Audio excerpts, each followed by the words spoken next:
Assalamualaikum warahmatullahi wabarakatuh. Kami dari kelompok 7 akan mempresentasikan mini riset dengan judul Pengaruh Sikap Pemaaf, Sabar, dan Dermawan terhadap Peningkatan Kualitas Hidup. Yang beranggotakan saya sendiri, Melika Serli Nugraheni, NIM B300210014, dan teman saya Risma Dwi Rahmawati, NIM B300210026, dan Nabila Almira, NIM B300210040. Yang pertama adalah indikator pemaaf. Yang pertama memiliki penjelasan nalar terhadap sikap orang yang telah menyakiti. Yang kedua, meninggalkan penilaian negatif terhadap orang lain ketika hubungannya dengan orang lain tidak sebagaimana diharapkan. Yang ketiga, memiliki pandangan yang berimbang terhadap orang yang telah menyakiti. Yang keempat, meninggalkan perilaku atau perkataan yang menyakitkan. Yang kelima, meninggalkan perilaku acuh tak acuh. Yang keenam, meninggalkan keinginan balas dendam. Yang ketujuh, meninggalkan perilaku menghindar. Yang kedelapan, meningkatkan upaya konsiliasi hubungan. Yang kesembilan, masalah motivasi kebaikan seperti kemurahan hati. Yang kesepuluh, musyawarah dengan pihak yang pernah jadi pelaku. Definisi pemaaf menurut para ahli. Pertama, pemaaf berarti orang yang rela memberi maaf kepada orang lain. Sikap pemaaf berarti sikap suka memaafkan kesalahan orang lain tanpa sedikit pun ada rasa benci dan keinginan untuk membalasnya. Dalam bahasa Arab, pemaaf disebut al-afu yang juga memiliki arti bertambah, berlebih, penghapusan, ampunan, atau anugerah. Menurut Bahrudin Akhlak Tasawuf Serang IAB Press 2003 halaman 26. Yang kedua, setiap manusia pernah melakukan kesalahan. Kesalahan dan kekhilafan adalah fitrah yang melekat pada diri manusia. Akan tetapi, apapun kesalahan orang lain kepada kita, kita tetap harus bisa memaafkan mereka agar terjalin hubungan yang baik. Seperti dijelaskan dalam kitab Ibnu Katsir bahwasanya Ibnu Zaid mengatakan mereka diperintahkan untuk memberi maaf kepada kaum musyrikin, akan tetapi manusia yang baik adalah manusia yang menyadari kesalahannya. Menurut Abu Ghofar dari Tafsir Ibnu Katsir, Bogor, Pustaka Imam Asy-Syafi'i 2004 halaman 122. Yang ketiga, menurut Mustafa Al-Adawi dalam bukunya menerangkan bahwa jika seseorang melontarkan makian atau tuduhan kepada Anda, maafkanlah dan ucapkanlah kata-kata yang baik. Jika seseorang bersikap tidak baik terhadap Anda, maka Allah akan tetap membantu Anda jika Anda memberi maaf dan tetap berbuat baik. Dan jika seseorang menganiaya Anda, maka maafkanlah. Yang kedua, ada ayat mengenai pemaaf. Yang pertama ada Quran Surat Al-A'raf ayat 199. Uzil afwa wa murbil ufi wa arid anil jahilin. Yang artinya, jadilah pemaaf dan suruhlah orang-orang mengerjakan yang makruf serta jangan pedulikan orang-orang yang bodoh. Yang kedua ada surat Asy-Syura ayat 40.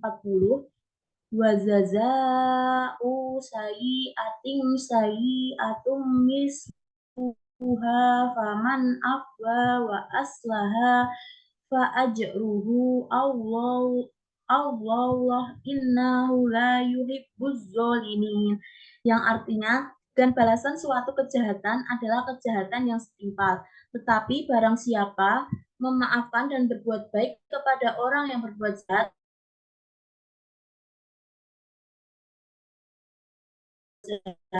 maka dari Allah. Sungguh dia tidak menyukai orang-orang zalim. Yaitu Quran wasari'u ila magfiratim mir rabbikum wa jannatin arduhur samawatu wal ardu uidat lil muttaqin, yang artinya dan bersegeralah kamu mencari ampunan dari Tuhanmu dan mendapatkan surga yang luasnya seluas langit dan bumi yang disediakan bagi orang-orang yang bertakwa. Yang ketiga ada hadis tentang pemaaf. Ada hadis riwayat Muslim yang berbunyi dari Abu Hurairah RA bahwa Rasulullah Shallallahu Alaihi Wasallam bersabda, tidaklah sedekah itu mengurangi harta dan tidaklah Allah menambah bagi seorang hamba dengan pemberian maafnya kepada saudaranya, kecuali kemuliaan di dunia dan akhirat. Serta tidaklah seseorang merendahkan diri karena Allah kecuali dia akan meninggikan derajatnya di dunia dan akhirat. Yang kedua ada hadis riwayat Al-Ansori, Rasulullah Shallallahu Alaihi Wasallam bersabda, iman yang paling utama adalah sabar dan pemaaf atau lapang dada. Selanjutnya adalah indikator kedua, yaitu sabar, yang akan dipresentasikan oleh teman saya, Risma Dwi Rahmawati. Untuk Risma, silahkan. Yang kedua, sabar. Definisi sabar menurut para ahli, sabar berasal dari bahasa Arab, sabaro yang artinya tahan menderita sesuatu, tidak tergesa-gesa, tidak pemarah. Sabar merupakan suatu kekuatan, daya yang positif yang mendorong jiwa untuk menunaikan suatu kewajiban. Sabar juga suatu kekuatan yang menghalangi seseorang untuk melakukan kejahatan. Menurut M. Quraish Shihab, sabar adalah menahan diri atau membatasi jiwa dari keinginannya demi mencapai sesuatu yang baik atau lebih baik. Kemudian indikator sabar. Yang pertama, mampu menahan diri dari rasa putus asa. Yang kedua, berserah diri kepada Allah. Yang ketiga, tidak mudah mengeluh. 4, dapat memegang teguh pendirian. 5, konsekuen. 6, konsisten. 7, tekun dalam melakukan pekerjaan. 8, tabah. Kemudian ayat Al-Quran. Quran surat As-Sajdah ayat 24 artinya, dan kami jadikan di antara mereka itu pemimpin-pemimpin yang memberi petunjuk dengan perintah kami selama mereka sabar. Mereka meyakini ayat-ayat kami. Yang kedua, Quran surat Az-Zumar ayat 53. Artinya, katakanlah, wahai hamba-hambaku yang melampaui batas terhadap diri mereka sendiri. Janganlah kamu berputus asa dari rahmat Allah. Sesungguhnya Allah mengampuni dosa-dosa semuanya. Sungguh dialah yang maha pengampun, maha penyayang. Kemudian hadis tentang sabar. Yang pertama dari hadis riwayat Tirmizi dan Ibnu Majah.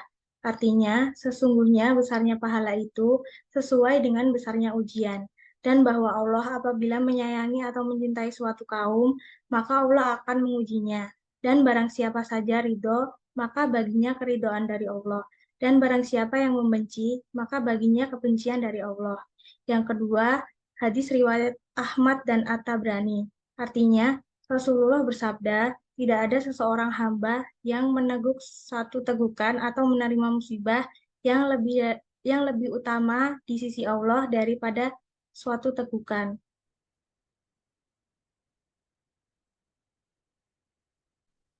Yang ketiga, dermawan.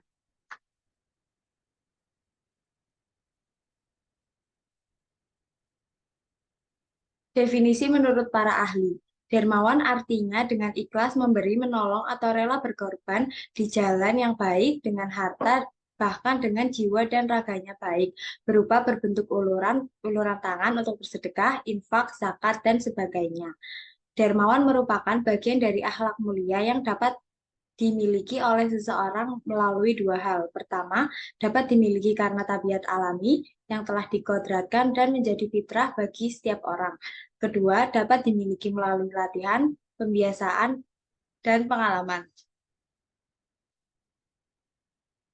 Dermawan yaitu adanya rasa peduli kepada sesama, rasa cinta ke sesama makhluk Allah, tidak merasa terpaksa dalam membantu orang yang sedang membutuhkan, baik membantu secara materi ataupun non-materi, kesadaran akan cinta dan kasih sayang terhadap sesama juga karena kewajiban agama, menjadi landasan untuk melakukan itu semua, sehingga tidak ada rasa pamrih dan membeda-bedakan agama, ras, golongan, dan dalam melakukannya.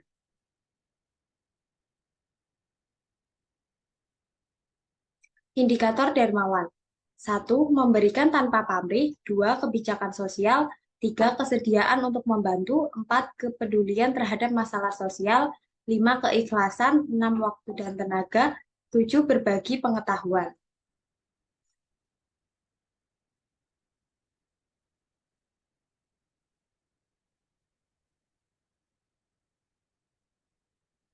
Ayat Al-Quran, Surat Al-Baqarah ayat 271. Artinya, jika kamu menampakkan sedekahmu, maka itu adalah baik sekali. Dan jika kamu menyembunyikannya dan kamu berikan kepada orang-orang fakir, maka menyembunyikan itu lebih baik bagimu.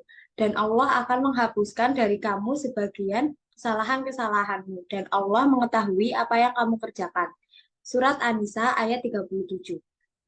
Artinya, yaitu orang-orang yang kikir dan menyuruh orang lain berbuat kikir dan menyembunyikan karunia Allah yang telah diberikannya kepada mereka. Dan kami telah menyediakan untuk orang-orang kafir siksa yang menghinakan. Hadis tentang dermawan. 1. Hadis riwayat Bukhari. Seorang laki-laki berkata kepada Nabi Muhammad SAW, sesungguhnya ibuku meninggal dunia secara mendadak.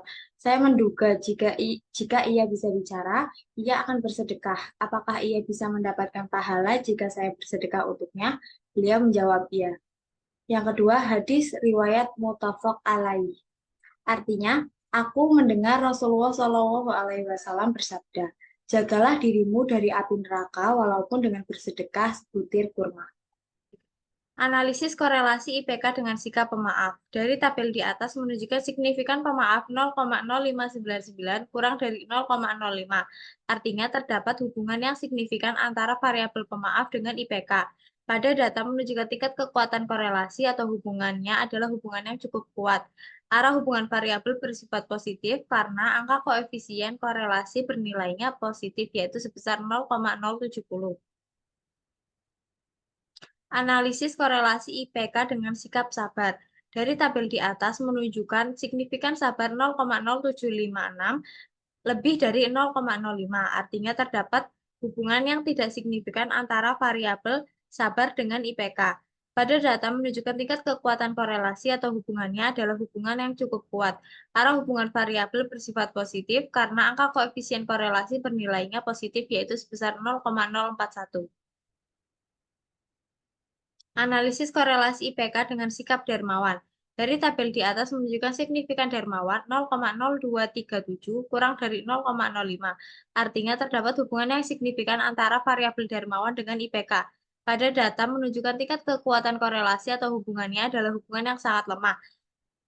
Arah hubungan variabel positif karena angka koefisien bernilainya positif yaitu sebesar 0,0156. Kesimpulan hasil analisis, dari hasil analisis korelasi di atas bahwa yang memiliki hubungan yang signifikan adalah sikap pemaaf dan sikap dermawan, sedangkan yang tidak memiliki hubungan yang signifikan dengan IPK adalah sikap sabar. Sekian presentasi dari kelompok kami. Apabila ada salah kata mohon maaf. Wassalamualaikum warahmatullahi wabarakatuh.